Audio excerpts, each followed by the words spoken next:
Hello friends, how are you all. आज की इस वीडियो में हम देखने वाले हैं Mega Icons powered by National Geographic के एपिसोड की summary. My name is Deep Karia. Welcome to my channel. Let's get started. 27 सितंबर 2020 संडे का मेगा आइकॉन्स का एपिसोड बेस्ड था रतन टाटा और उसके जीवन चरित्र पर। मिस्टर रतन टाटा का जन्म 28 अक्टूबर 1937 को मुंबई में हुआ था। 10 साल की उम्र से ही वो अपनी दादी नवाजभाई टाटा के साथ ही रहते थे। मिस्टर रतन टाटा अपने बचपन का किस्सा सुनाते हुए कहते थे कि जब वो 10 साल के थे तब टाटा हाउस के सामने आज़ाद मैदान में कई आंदोलन और सत्याग्रह हुआ करते थे। ये बात है आज़ादी के कुछ क्षण पहले की। 1947 में जब आज़ाद मैदान में आंदोलन होते थे तो वे पुलिस कर्मचारी के अकेले खड़े बाइक्स को देखते और फिर उसकी टंकी में जाकर चीनी मिला देते थे। उन्हें पता था कि इससे थोड़े आगे जाके उनके बाइक्स बंद पड़ जाएंगे। मिस्टर रतन टाटा अपने कॉलेज के उन दिनों को याद करते हुए कहते थे कि जब उन्हें फ्लाइट ट्रेनिंग करनी होती थी तब उनके पास किराए के पैसे नहीं हुआ करते थे, तो वे कुछ लोगों से बात करके उन्हें सवारी के लिए पूछते थे और फिर वो उन्हें अपना किराया बांट सके इसलिए सवारी पर ले जाते थे। एक बार ऐसा हुआ कि जब उनके साथ सवारी में 3 लोग थे और वे प्लेन उड़ा रहे थे और अचानक से फ्लाइट का इंजन बंद पड़ गया, यानी ख़राब हो गया। और फिर कंट्रोल सिस्टम की मदद से उन्होंने और अपनी सूझबूझ लगाकर प्लेन को सही सलामत लैंड किया। अपने शुरुआती कैरियर में वो लॉस एंजलिस में काम किया करते थे।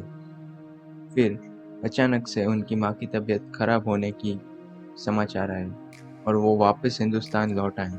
3 से 4 महीने तक वे अपनी माँ के साथ हॉस्पिटल में रहे और वहाँ उनके खाली समय में वे बिजनेस स्ट्रेटजीज एंड प्लानिंग पर काम करते थे।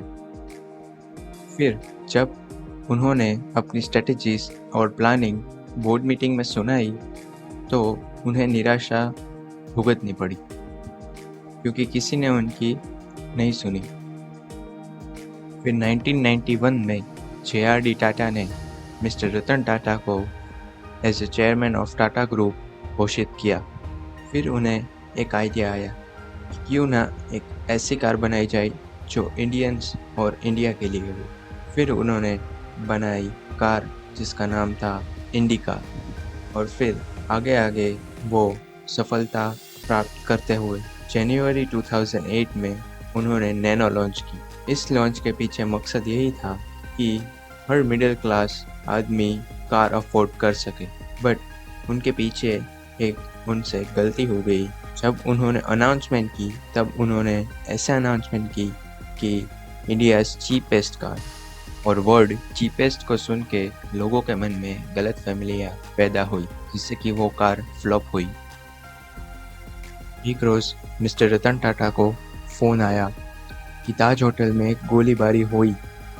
उन्होंने वापस ताज होटल में फ़ोन किया तो फ़ोन रिसीव नहीं हुआ, तो वे खुद वहाँ पर पहुँचे।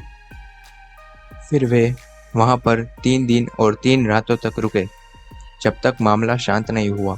फिर वे सभी अस्पतालों में देखने गए कि उनके वर्कर्स और स्टाफ कैसे हैं और उन्होंने उन्हें सराहना भी दी और उनकी फाइनेंशियली मदद भी की और किसी भी तरह से उनके परिवार वालों को लाचारी ना हो उसका पूरा ख्याल रखा।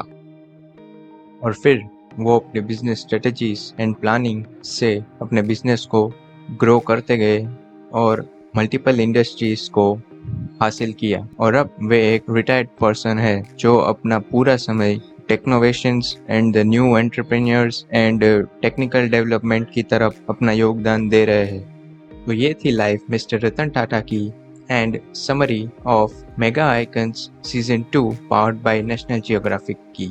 Thank you all.